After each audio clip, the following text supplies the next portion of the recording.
Since the focus tonight is on music, I was curious, how many of you have ever played guitar or perhaps attempted to play guitar at some point in your life? You should check this out. No, you should check this out. This is good, Abby. Yeah. The reason I ask is because for those of you who have tried, even once, you know that something happens when you pick up a guitar. And it's not that you become an automatic rock star, unfortunately. Maybe I'm speaking for myself. I'm not speaking for you. You're amazing. But you know what happens to your fingers? What happens?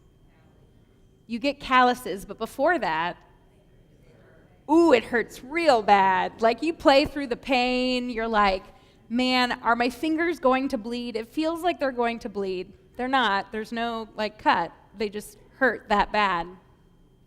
But when you play guitar enough, you build up calluses on the tips of your fingers, which once you start playing, you can't seem to develop quickly enough. It just takes time. The ideal is not to feel the pain of pressing a steel string into the tip of your finger. Perhaps I should play nylon. But it helps to numb you from the pain. Thank God. This week's Torah portion, however, discusses another place that we develop calluses to shield us from pain. It's not our fingertips, but it's our heart. Chapter 10, verse 16 of Deuteronomy reads, "Cut away," most translations say circumcise, "but cut away the thickening about your hearts." It may seem hypocritical that the person delivering this message about essentially letting go of all of that hardness that we collect around our heart, that it might seem hypocritical that Moses is the one delivering this message. After all, he's in Deuteronomy spending the last moments of his life chastising the Israelites, lecturing them on everything that they did, everything their parents did that upset God, to the point of wanting to destroy them again and again. I'm just saying it seems possible that Moses' heart may have become calloused over in the 40 years. I don't blame him. I would not volunteer for his job. But Moses is desperately trying to remind the people that while they may feel like they suffered and sacrificed, God also provided for them during their wanderings. "The clothes upon you did not wear out, nor did your feet swell for these 40 years, he says. "You did not starve, you did not die of dehydration. And look at this gift you're about to receive," Moses says. "The land flowing with milk and honey before you." In another verse in this Torah portion, we find a suggestion on how exactly we can cut away the thickening surrounding our hearts. Chapter 8, verse 10 says, "Give thanks to the Eternal." In other words, we can remove our calluses through gratitude. Gratitude in Judaism, however, isn't just saying thank you. It reminds me of when you ask siblings, I am the younger sibling, but it reminds me when you ask siblings to apologize for something they did to their another sibling, but potentially, or something else, and it's like, say you're sorry. I'm sorry. And then there's sometimes the phrase, say it like you mean it, which just guarantees that they're not going to say it like they mean it, because they probably don't.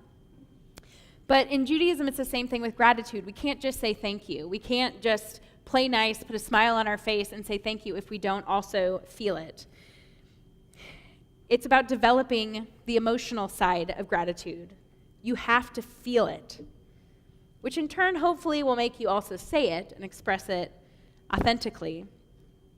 But there's a story told about a Rabbi Yerucham Livovitz, who had a special fund from which his yeshiva students could borrow money.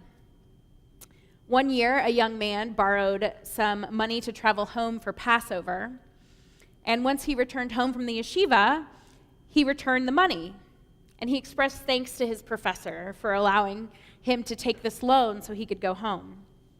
Immediately, his teacher reproached him because, he said, there's a Jewish value that when a beneficiary expresses gratitude, he or she diminishes the good deed and undercuts the selflessness of the doer.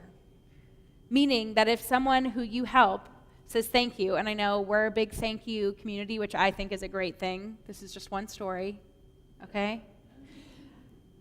But it's saying that if you're doing it for the thank you, if you're a person that's like, well, where's the thank you?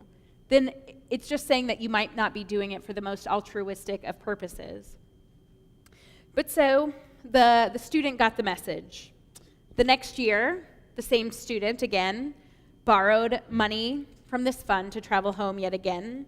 This time, though, he had learned his lesson, and he returned the money without saying anything. "Where's your gratitude?" Rabbi Leibovitz chided him. The baffled student burst out, "But Rebbe, last year I thanked you, and you rebuked me, and this year I don't thank you, and you do it again. What am I supposed to do?"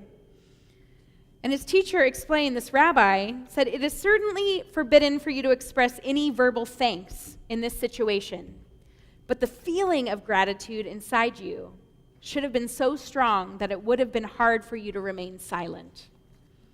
Oh, snap. It is only natural that we develop calluses as we go through life, whether it be on our fingers or on our heart. However, Judaism demands that we become aware of what it is that we've become numb to. And not only that, but also that we must address those shortcomings. Trimming back on the amount of resentment and insensitivity will help us live in a world in such a way we are proud of, leading with gratitude.